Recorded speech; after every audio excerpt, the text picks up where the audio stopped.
Most parents are punishing because they genuinely believe that it's the best way, perhaps the only way, to get their kids to behave better, to do good things. That a kid does a bad thing, and we want them to do a good thing.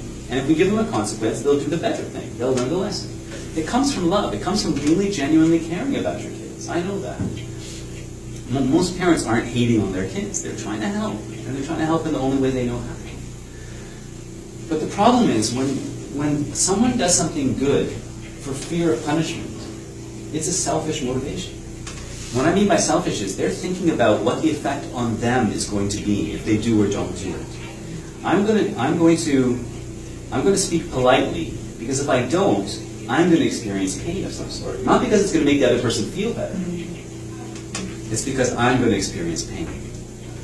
If I take out the garbage, if I don't, I'm going to experience some kind of pain. Not because it helps the family unit, not because I want to be part of this community and contribute to the well-being of the house, which is a positive motivation. It's a giving motivation. It's an altruistic motivation. But the selfish motivation is, I'm going to experience pain if I don't. And I'll tell you, even a disapproval of our parents is a consequence, right? If I don't take out the garbage, my father is going to think I'm not a good enough person. They're going to give me that look that says they don't approve of me. And it hurts so much when I experience that look that I'm going to take out the garbage. Until I build up a thick enough skin where I don't give a damn anymore, and then I'm not going to take out the damn garbage, right?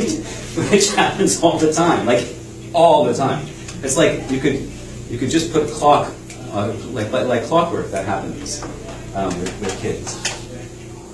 And I wanted my daughter to do good because she felt it was good. Because she felt good, and she felt it was good. She cared about other people because she cared about the feelings of other people. That's where real respect comes from.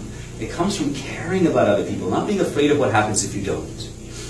And I knew I just could not inspire that level of goodness in her.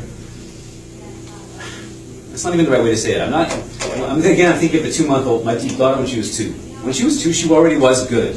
So my job wasn't to inspire goodness. It was just not to get in the way of the goodness that was already present. Right? Please check out my free course called Guiding Without Controlling at meaningfulideas.com, and follow me on all the spaces at Meaningful Ideas.